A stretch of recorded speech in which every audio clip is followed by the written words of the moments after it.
అందరికీ స్వాగతం. ఈరోజు మనం ఒక చాలా ఇంట్రెస్టింగ్ టాపిక్ గురించి మాట్లాడుకుందాం.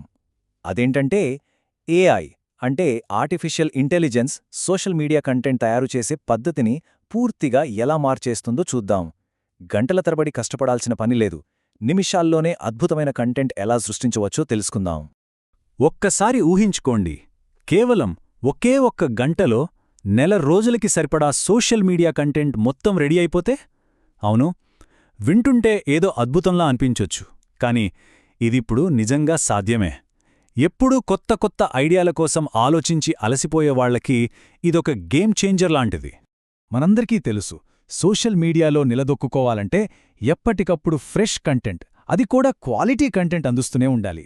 ఈ డిమాండ్ అనేది చాలామంది ప్రొఫెషనల్స్కి ఒక పెద్ద సవాలుగా మారిపోయింది. అంటే ఆగకుండా పోస్టులు, క్యాప్షన్లు, వీడియో స్క్రిప్ట్లు ఒకదాని తర్వాత ఒకటి. అబ్బా, ఈ కంటెంట్ రెడ్మిల్ మీద పరిగెత్తడం చాలా అలసటగా ఉంటుంది గదా. ఆన్లైన్లో ఎప్పుడూ యాక్టివ్గా ఉండాలనే ఒత్తిడి మన క్రియేటివిటీని మొత్తం తినేస్తుంది. అయితే ఈ సమస్యకి ఒక సూపర్ సొల్యూషన్ ఉంది. అదే ఏఐ. ఇదొక శక్తివంతమైన సాధనం మాత్రమే కాదు, మన కొత్త క్రియేటివ్ పార్ట్నర్ అని కూడా చెప్పొచ్చు. ఈ భారాన్ని తగ్గించి మనం కంటెంట్ తయారు చేయడం నుండి దాన్ని ఎలా వ్యూహాత్మకంగా వాడుకోవాలో ఆలోచించేలా చేస్తుంది. సరే, ఈ ఏఐ టూల్స్ అసలు ఏం చేయగలవు అనుకుంటున్నారా? చూడండి, ఇవి కేవలం ఒక ప్లాట్ఫామ్కి మాత్రమే పరిమితం కాదు. దానికి తెలుసు ఇన్స్టాగ్రామ్ క్యాప్షన్ ఎలా క్యాచీగా రాయాలి, లింక్డ్ఇన్ పోస్ట్ ఎలా ప్రొఫెషనల్గా ఉండాలి, ఇంకా యూట్యూబ్ డిస్క్రిప్షన్ ఎలా డీటెయిల్డ్గా ఇవ్వాలి. ఇలా ప్రతి ప్లాట్ఫామ్కి తగ్గట్టుగా కంటెంట్ మార్చేస్తుంది. ఇప్పుడు ఏఐ కేవలం ఏదో కంటెంట్ క్రియేట్ చేయడమే కాదు, రిజల్ట్స్ తీసుకొచ్చే కంటెంట్, అంటే జనాల్ని యాక్ట్ చేసేలా చేసే కంటెంట్ ఎలా క్రియేట్ చేస్తుందో చూద్దాం. ఇక్కడే అసలు మ్యాజిక్ అంతా ఉంది. ఏఐకి మనం చెప్తే చాలు, దానికి కావాల్సినట్టు కంటెంట్ ప్రిపేర్ చేస్తుంది. ఫస్ట్ హుక్స్, అంటే పోస్టు చూడగానే జనాల అటెన్షన్ గ్రాప్ చేసేవి.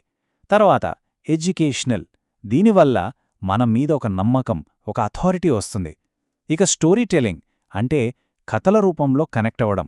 ఫైనల్గా సేల్స్, అంటే ఒక ప్రోడక్ట్ కొనమని గాని, ఒక లింక్ క్లిక్ చేయమని గాని, ఇలా నిర్దిష్టమైన యాక్షన్ కోసం ప్రోత్సహించడం. చూసారా, అన్నీ సాధ్యమే. అసలు ఈ అధిక మార్పిడి కంటెంట్ అంటే ఏంటి? సింపుల్గా చెప్పాలంటే, మనం రాసే కంటెంట్ చదివి ఆడియన్స్ మనం ఏం చెయ్యాలని కోరుకుంటున్నామో అది చేసేలా ప్రేరేపించాలి. అంటే లైక్ కొట్టడం, కామెంట్ చేయడం, లేదా ఏదైనా కొనడం లాంటివి అన్నమాట. రైట్, ఇక అసలు విషయానికొచ్చేద్దాం. ఈ విశ్లేషణలో చాలా ముఖ్యమైన ఘట్టమిదే. కేవలం ఒకే ఒక్క గంటలో మనం ఎంత కంటెంట్ సృష్టించగలమో ఇప్పుడు చూస్తే ఆశ్చర్యపోతారు. ఇది చూడండి, ఏఐ ఉపయోగించి ఏజెంట్లు కేవలం 1 గంటలో 30 రోజుల కంటెంట్ ప్రణాళికను సృష్టించవచ్చు. ఆలోచించండి, 1 గంటలో 4 రోజుల ప్లాన్. ఇది ఏదో ఊహ కాదు, ఇది ప్రూవ్ అయిన పద్ధతి. 30 ఏంటా 30 అనుకుంటున్నారా? ఏకంగా నెల రోజులకు సరిపడా, అంటే 30 సోషల్ మీడియా పోస్టులు. ఇక ఈరోజు ఏం పోస్ట్ చేయాలి అనే టెన్షన్ ఉండదన్నమాట. ఇది కేవలం టెక్స్ట్ పోస్టులతోనే ఆగిపోదు. ఏకంగా 10 వీడియో స్క్రిప్ట్లు కూడా రెడీ అయిపోతాయి. అంటే మన వీడియో కంటెంట్ కూడా ప్లానింగ్ పూర్తయినట్టే. అంతేనా? ఇంకా ఉంది. ఇన్స్టాగ్రామ్ రీల్స్, యూట్యూబ్ షార్ట్స్ లాంటి వాటి కోసం 15 చిన్న చిన్న క్యాచీ క్యాప్షన్లు కూడా ready. So fast paste platforms కూడా కవర్ అయిపోతాయి. సరే, ఇంత అవుట్పుట్ ఎలా వస్తుంది అనిపిస్తోంది గదా. దానికో సింపుల్ 3 స్టెప్ ప్రాసెస్ ఉంది. ఫస్ట్, మన లక్ష్యాలేంటో స్పష్టంగా డిఫైన్ చేసుకోవాలి. సెకండ్, ఆ లక్ష్యాలకు తగ్గట్టు ఏఐకి కరెక్ట్ ప్రాంప్ట్స్ ఇవ్వాలి. ఫైనల్గా ఏఐ ఇచ్చిన కంటెంట్ని మనం ఒకసారి చూసి చిన్న చిన్న మార్పులు చేసి షెడ్యూల్ చేసుకోవడమే, అంతే. సో మన ముగింపు దశకొస్తున్నాం. ఇదేంటంటే, మనం కష్టపడి కంటెంట్ క్రియేట్ చేసే పద్ధతి నుంచి ఒక ఆటోమేటెడ్ స్ట్రాటజిక్ కంటెంట్ ఇంజిన్ వైపు మారుతున్నామన్నమాట. అయితే దీనివల్ల అసలు లాభమేంటి?